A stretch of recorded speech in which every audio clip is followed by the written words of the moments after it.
여러분 시장에 가서 고등어나 삼치나 그런 생선을 사와서 먹을 때에 아무 생각 없이 먹으면은 그것이 뭐 어디서 왔는지 모르죠. 근데 고등어나 삼치가 어디서 왔어요? 바다요. 바다에서 왔지요. 네. 분명히 바다에 온 곳이 있지요. 예. 그와 똑같이 우리가 살아가고 날마다 살아가는 이 가정이요. 아무 생각 없이 살아가는 사람은 개념이 없어요. 그런데 우리 가정이 온 곳이 있어요. 어디서 왔어요? 할렐루야. 하나님께로부터 왔어요. 성경에 보면 확실하게 하나님이 말씀을 하시기를 뭐라고 말씀하셨냐면요. 하나님의 형상을 따라서 우리가 사람을 지으리라 하고 아담을 지어 놓고 난 다음에 아담 하나만 가지고는 안 되니까 사람이 독처하는 것이 좋지 못하니 내가 돕는 배필을 지으리라 그리고 하와를 다시 지었지요. 그리고 난 다음에 하나님이 뭐라고 하시느냐. 사람이 장성해지면 그 부모를 떠나 남자와 여자가 한 몸을 이루지니라. 그래서 친히 가정을 하나님이 만들어 주셨어요. 그래서 우리 가정은 우리 가정이다, 내가 사는 내 가정이다가 아니라 하나님이 우리에게 가장 중요한 기업으로 주신 것이 가정이에요. 이거를 잘 못하면은 가장 기본적인 것을 우리가 하나님 앞에 잘 못하게 되는 거예요. 무엇보다도 소중한 것이 가정이에요. 그래서 참 가정을 중요시 여겨야 되고 가정을 위해 가지고 우리가 정말로 조금이라도 게을리하거나 어떤 노력을 아껴서 안 돼요. 근데 사람들이요 이상하게도 가장 중요한 것에 대해서 개념이 잘 없어요. 중요한 건 잘 생각하지도 못하고 잘 잊어버리고 살아가요. 예를 들어 볼까요? 여러분 내 눈에 보이는 이 손가락이 더 중요해요? 눈에 안 보이는 간이 더 중요해요? 간이 더 중요하죠? 근데 손이 이렇게 더러우면 씻기도 하고 어디 찔리면 금방 약을 바르고 반창고라도 붙이고 관리를 찰칵찰칵 하는데 자기 속에 있는 간은 보이지 않는다고 간이 아픈지 병드는지 시드는지 개념도 없고 생각도 안 하고 살아가는 사람들이 너무 많아요. 정작 중요한 것을 잃어버리는 거예요. 그와 마찬가지로 우리가 가정을 꾸리고 살아가는 건 가정에 아버지가 있고 어머니가 있고 자식들이 있고 형제들이 있고 그것이 그건 가정이 겉으로 드러나는 그 가정 구조적인 모양에 불과한 것이고 가정의 기본 원천적인 것은 뭐냐? 가정의 의미는 뭐냐? 여러분 우리가 분명히 알아야 되는데 가정의 의미는 원천적인 의미는 가정은 가장 단위가 작은 천국입니다. 천국이에요. 여러분 분명하게 우리가 알아야 될 것은 내 가정이 천국을 이루지 못하고 내 가정에서 하나님을 만나지 못하고 내 가정에서 하나님을 섬기지 못한다면 그 사람은 어디에 가도 하나님 못 만나고 하나님 못 섬겨요. 왜? 하나님이 그렇게 만들어 놓으신 제도예요. 예수님이 누굽니까? 예수님은 하나님이시요 창조주시세요. 창조주고 하나님이신데 그분이 뭐가 답답해가지고 뭐가 아쉬워가지고 요셉과 마리아의 아들로 이 세상에 태어나십니까? 왜 그 가정을 그렇게 가지고 태어나십니까? 왜 형제를 가지고 태어나십니까? 그분이 그럴 뿐이 아니잖아요. 하나님이시잖아요. 근데 그분이 이 땅에 오셔서 그렇게 하시는 모든 것은 내가 창조주고 내가 하나님이고 내가 주권자지만 너희들이 나를 따라서 사는 그 길을 가고 나와 함께 영원히 살기 위해서는 이와 같은 것을 너희가 이렇게 다 거쳐서 이렇게 살아야 되니까 내가 본을 보인다 하고 예수님의 본을 보이신 거죠. 십자가에 못 박혀 돌아가실 때 예수님이 뭐라고 그랬어요? 아니 모든 인류의 그 죄악을 대속하시고 사람들을 구원하기 위해서 십자가에 돌아가시는 예수님이 아무것도 아닌 인간 마리아 뭐 그렇게 대단하겠어요? 그런데 보세요. 예수님 어떻게 하셨어요? 자기 제자 요한을 불러서 나는 십자가에 못 박혀 죽으니까 오늘부터 내 어머니였던 마리아는 너의 어머니다. 그리고 섬기라고 말씀을 하시고 자기 어머니 마리아한테는 어머니 보소서 당신의 아들입니다. 그리고 요한을 아들로 소개를 시키고 그것이 무슨 뜻일까요? 그만큼 이 가정이 소중한 거예요. 가정에서 천국을 이루지 못하면 우리가 어디 가서 천국? 근데 이것을 우리는 너무 소홀히 한단 말이죠. 사과나무를 심지 않고 어디서 사과를 따겠어요? 깊은 산에 가서 큰 몇백 년 묵은 소나무에 가면 사과가 달릴까요? 똑같은 이치예요. 가정에서 하나님을 섬기고 가정에서 천국을 이루지 못하면 어디 가서 천국을 맛보고 천국에 들어가서 천국의 영생을 얻을 수 있어요. 그래서 예수님은요 반드시 가정의 천국을 이루시기를 원하시고 또 그렇게 하시기 위해서 약속을 하셨어요. 뭔 약속을 하셨어요? 사도행전 16장 31절에 보면은 주 예수를 믿어라. 그리하면 너와 네 집이 구원을 얻으리라. 집이 뭐 아파트나 뭐 빌라나 뭐 단독주택이나 그게 구원을 얻는다 소리 아니잖아요. 그 집은 뭐예요? 가정을 얘기하는 거죠. 가정을 얘기하는 거예요. 그래서 오늘 본문도 1절에 주님이 하나님이 그 말씀하셨어요. 여호와께서 집을 세우지 아니하시면 세우는 자의 수고가 헛되다. 하나님이 세우시는 가정이 아니면 그 가정은 헛돼요. 왜 헛돼요? 세상적으로 아무리 잘 산다 하더라도 돈도 많고 아쉬운 것도 없고 모든 게 부족한 것이 없이 세상 속된 말로 알콩달콩 잘 살아간다 하더라도 그 가정 하나님이 세우시지 아니한 가정에는 뭐가 없어요? 구원이 없어요. 가정 천국이 없어요. 영생이 없어요. 그래 헛된 거예요. 그래서 모든 인생은 이 땅에 와서 살다가 그 자기 일생을 끝날 때 두 개의 점을 찍게 돼 있어요. 두 개가 아니고 두 가지의 점을. 한 가지의 점은 쉼표를 찍어요. 한 가지의 점은 마침표를 찍어요. 마침표 찍는 건 뭐예요? 끝났다는 얘기죠. 하나님이 계시지 않는 가정은 이 땅에서 사는 것으로 그의 인생 끝이에요. 왜? 영원한 멸망의 구덩이에 빠지기 때문에. 근데 하나님을 믿고 사는 천국이 된 가정은 마침표가 아니라 쉼표예요. 왜? 잠시 이 세상을 마감하고 이제 천국으로 이사가서 다시 영원한 영생을 살기 때문에 쉼표가 찍혀요.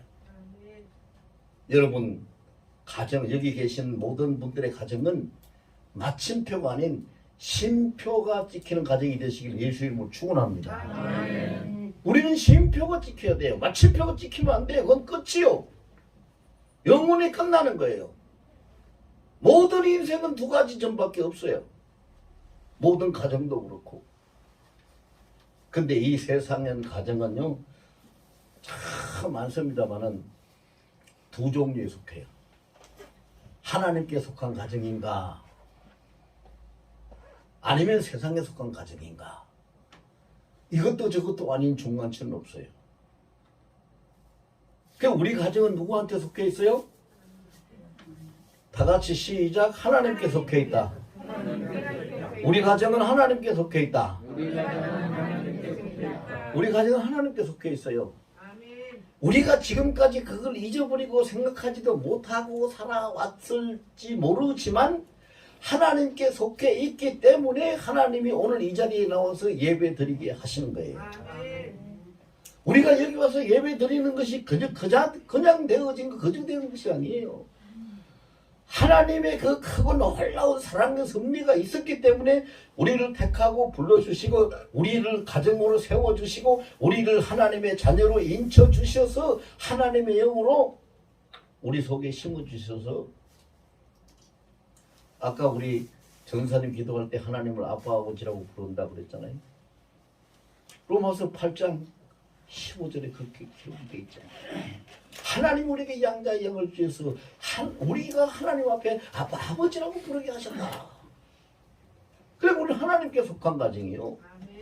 하나님께 속한 가정인데 하나님께 속한 가정답지 않게 살면은 될까요? 안 될까요? 안 되겠지요. 여러분 간단합니다.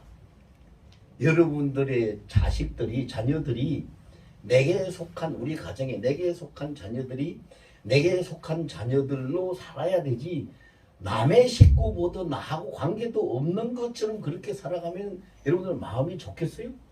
안 좋지요. 우리 하나님은 처음부터 열까지 있는 게 뭐밖에 없어요? 사랑밖에 없어요. 그래서 사랑밖에 없기 때문에 요한일서 4장 8절에 보면 하나님은 사랑이시라 가디즈라고 이렇게 기록을 하고 있어요. 왜? 그분은 전체가 사랑이기 때문에 사랑밖에 없는 그분인데 그분 사랑밖에 없는 그분 앞에서 우리가 하나님께 속한 가정으로 살지 아니하고 하나님께 속한 자녀로 살지 않는다면 얼마나 우리가 하나님을 힘들게 하고 마음 상하게 할까요? 우리가 어떻게 하면 예수 잘 믿을까? 어떻게 하면 큰 믿음을 가지고 잘 살아갈까? 그거 걱정하고 고민하고 할 거 하나도 없어요. 하나도 없어요. 생명까지 바쳐가면서 나를 사랑하신 우리 주님, 그 주님의 그 사랑을 헛되지 않도록 내가 사랑을 보답하고 사랑을 누리면서 살아가겠다고 하면 그것이 가장 좋은 믿음이고 그것이 하나님을 가장 기쁘시게 하는 거예요. 그럼 이제 오늘은 이 5월달은 가정의 달이라고 하는데 오늘 우리가 말씀의 주제가 제목이 하나님께 속한 가정을 가지고 우리가 말씀을 나누기 때문에 가정에 대해서 생각을 해보려고 해요. 우리 개개인이 한 사람 한 사람이 아니라 가족이 아니라 가정에 대해서 말씀을 나누겠는데요. 우리가 하나님께 속한 가정이라면 자 우리 아까 조금 전에 다 인정했어요. 다시 한번 해볼까요? 우리는 하나님께 속한 가정이다. 우리는 하나님께 속한 우리는 하나님께 속한 가정이다. 우리는 하나님께 속한 가정이다. 네, 그렇게 우리가 인정했어요. 우리가 인정 안 한다고 해서 하나님께 속한 가정이 안 되는 거 아니에요. 하나님께서 택하여 세우셨기 때문에 우리는 하나님께 속한 가정이 이미 되어 있는 거예요. 그렇다면 하나님께 속한 가정은 어떤 가정이어야 되느냐? 첫째로 생각할 것은요. 기준을 하나님 앞에 둬야 된다. 모든 가정마다 기준이 있어요. 기준. 그래서 그 기준을 사람들이 뭘로 표현을 합니까? 어떤 사람들은 가훈을 만들어서 기준을 세워요. 예를 들어서 우리 가정의 가훈은 사랑이다. 우리 가정의 가훈은 정직이다. 우리 가정의 가정은 화평이다. 뭐 이런 걸 세웠다면은 그 가정의 기준을 그 뜻에 두고 가정을 꾸려가겠다는 것을 말하는 거거든요. 그럼 우리가 하나님께 속한 가정은 기준을 어디다 둬야 되느냐? 하나님 앞에 둬야 돼요. 하나님 앞에. 근데 이게 문제가 뭔지 아세요? 잘못된 기준으로 사는 것보다 더 큰 문제가 있어요. 그게 뭘까요? 아예 기준도 없이 생각도 없이 살아가는 사람들, 기준도 없고 생각도 없이 그냥 존재하는 가정들이 더 큰 문제예요. 잘못된 거는 자기가 잘못된 줄 알면 고칠 수도 있어요. 그런데 생각도 없고 기준도 없는 거는 뭐가 잘못됐는지를 모르기 때문에 고치지도 못해. 생각 없이 기준 없이 살아가는 가정이 안 되기를 예수 이름으로 당부합니다. 근데 너무나 많은 사람들이 생각도 없고 기준도 없이 그렇게 살아가요. 그냥 어제도 그렇게 살았고 작년도 그렇게 살았고 지난달도 그렇게 오늘도 그렇게 사는 거고 우리 가족이 뭐 내 아내가 있고 뭐 너 남편이 있고 자식들이 있고 그렇게 살아가는 거고 기준이 없어. 생각이 없어. 기준이 없고 생각이 없는데 우리 가정이 어디에 속해 있는지를 어떻게 알겠어요? 어디에 속해 있는지를 모르죠. 뭐 기준이 있고 생각이 있어야 어디에 속해 있는지를 알지. 이게 문제인 거예요. 그럼 기준을 하나님 앞에 둔다는 얘기는 도대체 무슨 얘기입니까? 가정에서 여러분들 뭐 생각 없이 기준 없이 살아가는 사람들은 계획도 안 세웁니다만은 그래도 생각을 가지고 살아가는 사람들은 가정대로 가정 나름대로 계획을 세우고 가족 회의도 하고 이렇게 하죠. 가족 회의도 해가지고 자 원래는 우리가 뭘 어떻게 해보자. 예를 들어서 그 젊은 남녀가 결혼을 해가지고 월세방을 얻어가지고 산다고 한다면 원래 우리가 열심히 일해가지고 전세방으로 가고 옮겨오자. 또 몇 년 살다가 열심히 또 일해서 우리가 조금 작은 집이라도 작은 아파트라도 하나 사보자. 뭐 이런 계획들을 할 거예요. 뭐 그나 그도 저도 생각 없이 살아가는 사람들은 그런 생각도 안 하고 계획도 안 하겠죠. 그냥 되는 대로 그냥 살겠죠. 근데 여러분 동물하고 사람하고 다른 점이 뭔지 아세요? 동물은요 계획을 안 해요. 계획이 없어요. 그냥 살아요. 근데 사람은 계획이 있어요. 만약에 사람이 계획이 없다면, 꿈이 없고 비전이 없고 계획이 없다면 그는 모양은 사람인데 삶은 동물이에요. 그렇게 사는 건 비참한 거예요. 비참해요. 제가 나이는 먹을 만큼 먹었고 할 일은 많은데 아무것도 이루어진 일은 해놓은 일은 없고 그래서 참 내가 너무 형편없이 부족하군. 그런 내 스스로의 그 어떤 연민 같은 거에 빠져가지고 하나님 도대체 나는 지금까지 뭘 하고 살았대요? 이제 앞으로 내가 뭘 할 수 있대요? 그렇게 독백처럼 하나님 앞에 푸념을 하고 있는데 갑자기 존 메가드 말이 딱 떠오르더라고요. 노장은 죽지 않는다. 물갈 뿐이지 죽지 않는다.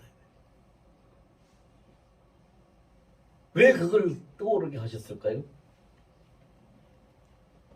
하나님이 마침표를 찍지 않으면 우리 인생은 마침표가 없어요. 여기가 끝이다 라고 하나님이 끝을 내줘야 끝나는 거죠.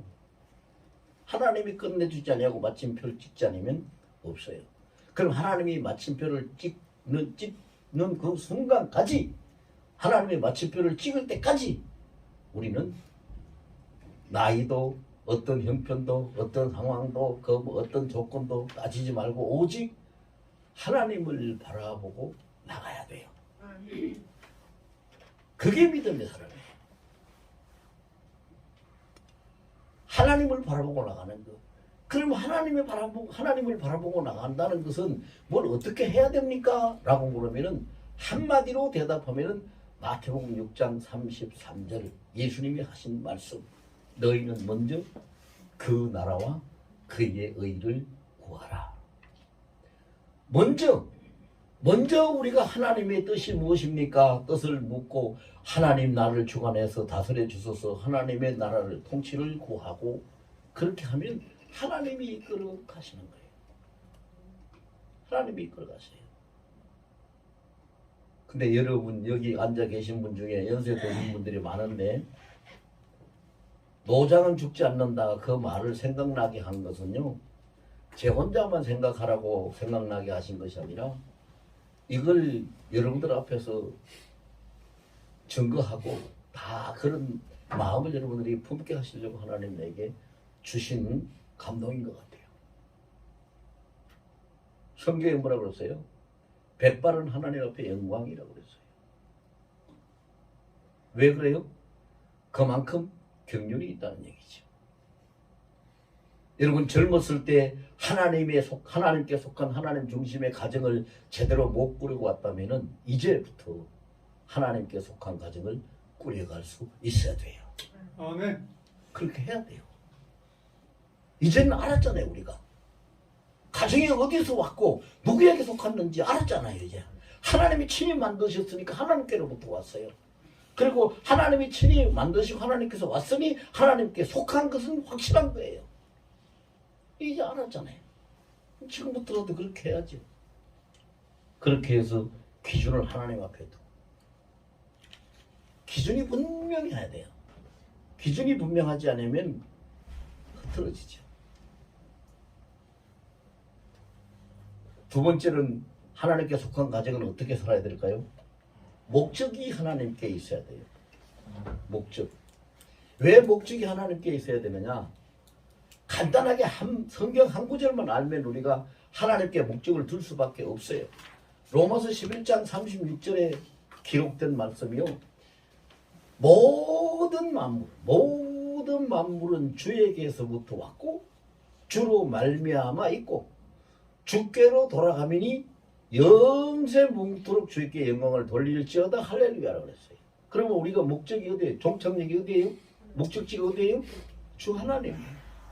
주 하나님. 그 하나님께 목적을 둬야 돼요.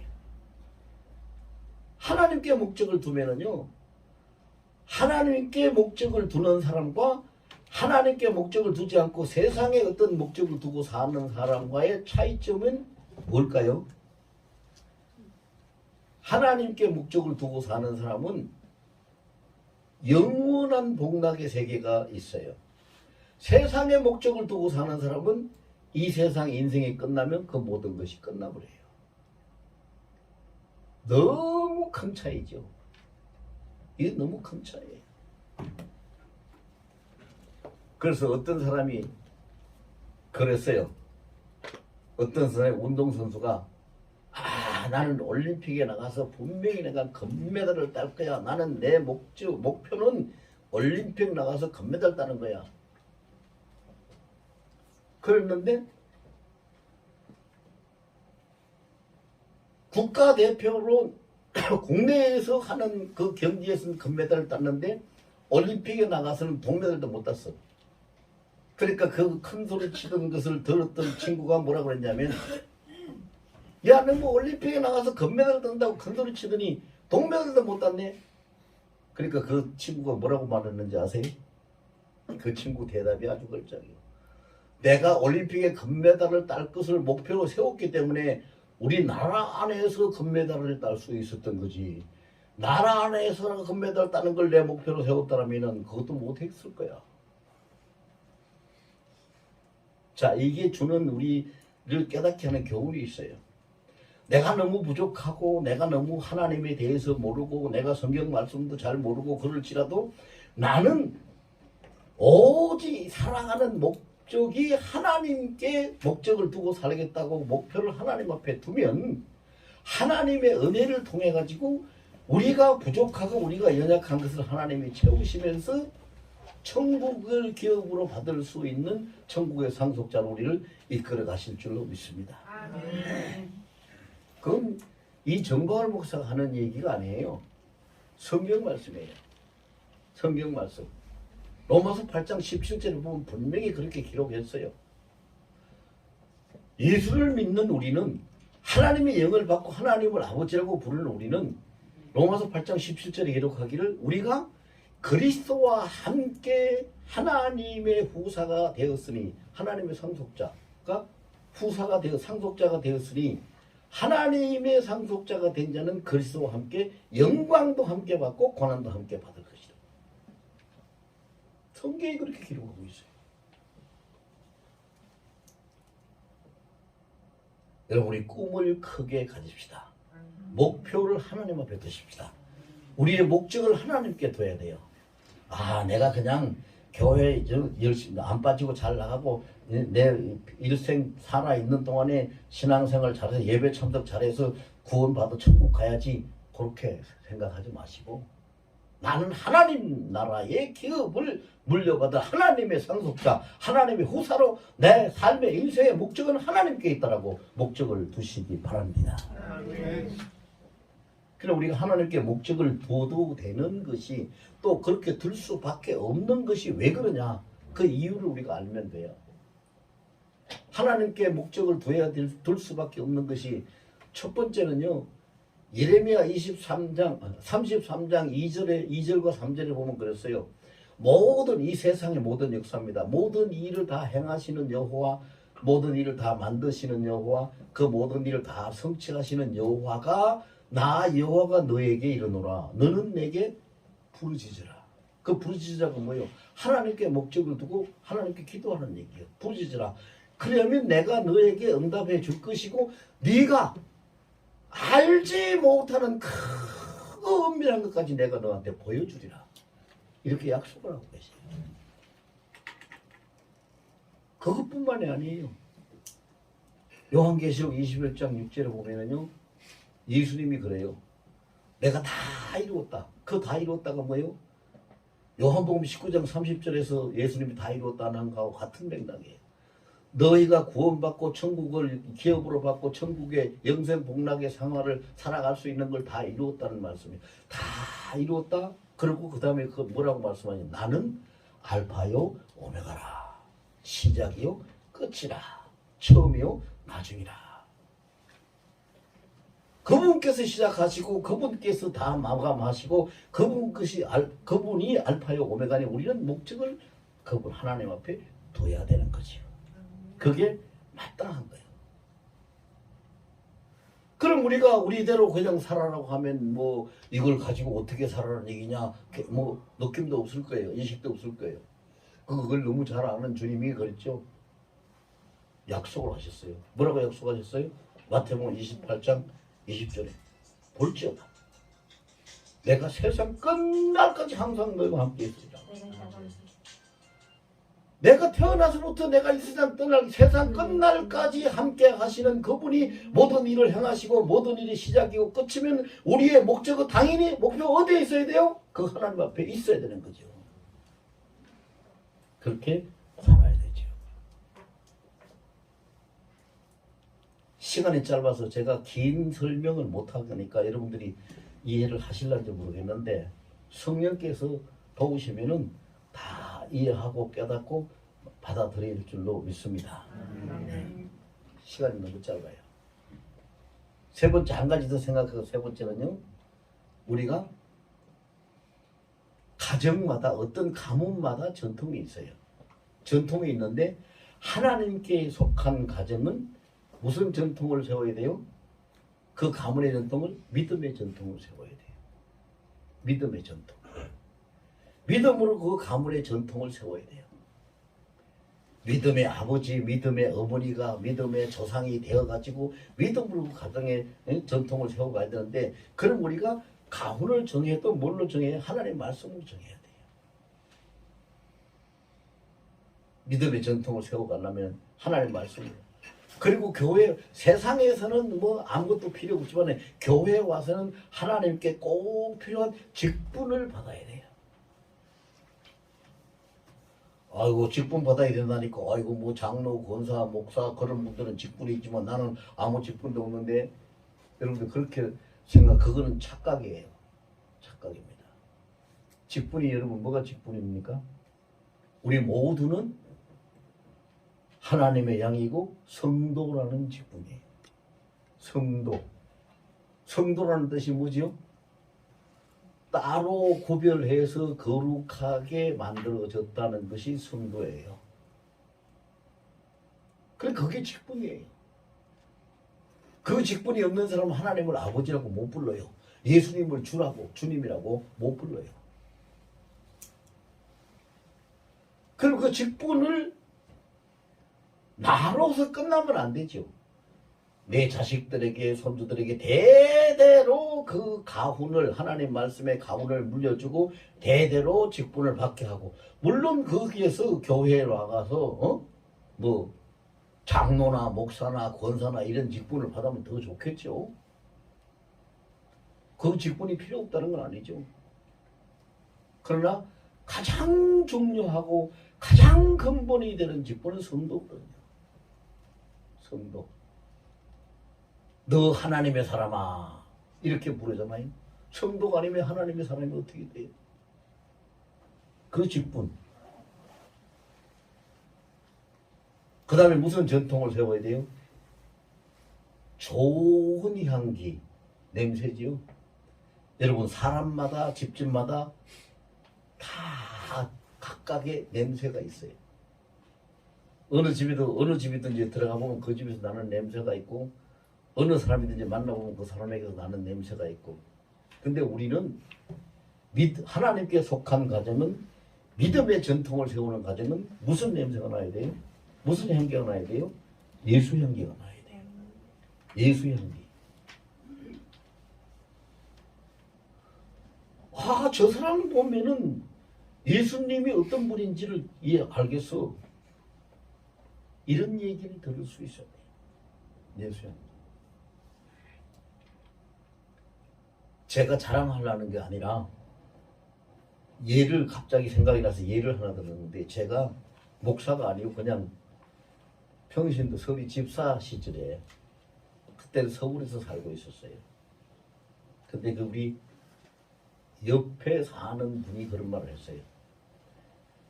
아무리 사람들이 와서 교회가 예수 믿으라고 교회 다니라고 해도 자기는 갈 마음이 없고 마음이 열리지 않았대요. 그런데 저 시민이 아빠를 보면 교회 가봐야 되겠다는 생각이 든다고. 그 말을 들었어요. 우리는 믿음의 가정의 전통을 세우는 사람은 예수 냄새가, 예수 향기를 가지고 살아야 돼요.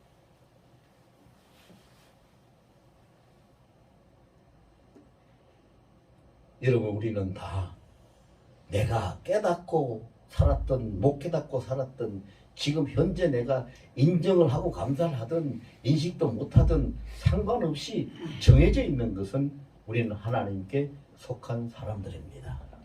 그리고 우리 모든 가정은 하나님께 속한 가정들입니다.